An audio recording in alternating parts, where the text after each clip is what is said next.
only the brave. This movie stars Josh Brolin, Miles Teller, Jennifer Connelly, Jeff Bridges, and this is a true story. This is a biopic based on the Granite Mountain Hotshots, which is a firefighting squad, and it's basically about just their life. They're the first group of firefighters that are like individuals that become hotshots, become the level 1. There's like level 1 firefighters and level 2 firefighters.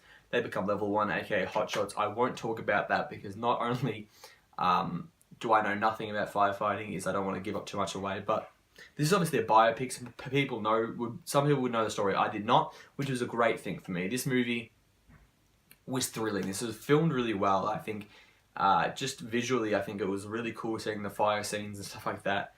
Really, really well. But the biggest thing in this movie is the story. The story is really cool. It can be it's an emotional roller coaster, I'll give you that. But I think it starts with this big leader, and he hires Miles Teller, who is amazing in this film. And he is basically just had a kid. He's like a druggo, and he takes him in and basically helps him become a firefighter. And then they start firefighting. And I can't talk much about that because that's part of the story. But this film is just done so well. I think any biopic definitely has the potential to be phenomenal. They have a story that's already written, the stuff that's happened in life, and when you're a movie writer, and I think a lot of them, movie making, they want to do justice to this story. There's people, real life stuff that's happened, they want to do justice, and they did. Josh Brolin in this movie is excellent. He is really, really good in this movie. Miles Teller, again, is just phenomenal. Keeps stepping his shit up, one of my favourite actors. And then the supporting cast, the firefighting crew, are just phenomenal in this movie. It's really fun to watch the kind of camaraderie and brothership, the brotherhood that they have in this firefighting brigade. They start as an outsider, but you see them actually, bond and, become brothers, and it's really good to watch. It's really, really fun. It's a very strong emotional story, but they really, put in some laughs and stuff to keep you entertained in this film.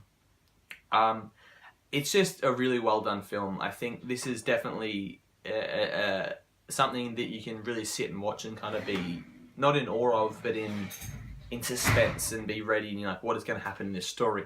And I think the only thing that takes away from this is actually Jennifer Connelly's character. And you could shoot me and say that's what you think. In my opinion, and that's all my reviews are there, my opinion, but I think her character wasn't very likable. I think her acting wasn't the greatest, and I think it kind of took away from the intense firefighting squad. And I understand, yes, they're showing the firefighters' families and what's like outside, and they did that really well with Miles Teller's family and his newborn daughter, and they did that really, really well of showing their lives outside. But every time I saw Jennifer Connelly's character, I was like, can we just go to the next scene? I'm really not that into her, and it kind of took away from the films at time, in my opinion. Because I was really into the stuff with their crew and doing this training and getting qualified and fighting fires and, the intensity. And then it would just split to her, and they have some marriage piffle. And it's not, I don't think Josh Brolin did anything wrong in this film, but I just didn't like Jennifer Connelly in this film though. And the one thing I found funny, I was reading some stuff online, and someone's like, this story is dumb, as if this druggo would become a firefighter and then, save the day all the time. It's a fucking true story, and that's the biggest thing you got to recognize in this movie. You can't touch the writing in this film because it's true. It's a real thing that's really happened, and again, it could, I won't say spoil the film for you because you might not already know what happened, and you might be familiar with these Granite Mountain hotshots and know exactly what's going to happen. But I think they did their story to justice. They did it really well. I think, besides Jennifer Connelly, I think the only problem with this movie is really rewatchability. And that's something I've really got to think about when I'm doing my reviews. As I've kind of looked back what I reviewed, I think being in awe of a film is a good thing, but I got to think about how much I personally liked it and how much I know I'm going to come back and watch it. And I think that's a big factor to me. I think this movie was done as great as it could have been, besides Jennifer Connelly. But just maybe as a biopic, it's not something I'm going to go back and watch. And I don't think they can do much about that. So I'm not going to, say this is like a C- because it's I can't watch it again. No, it's not that at all. I think this movie is really well done, and, it just, I think, does firefighting, I assume, justice.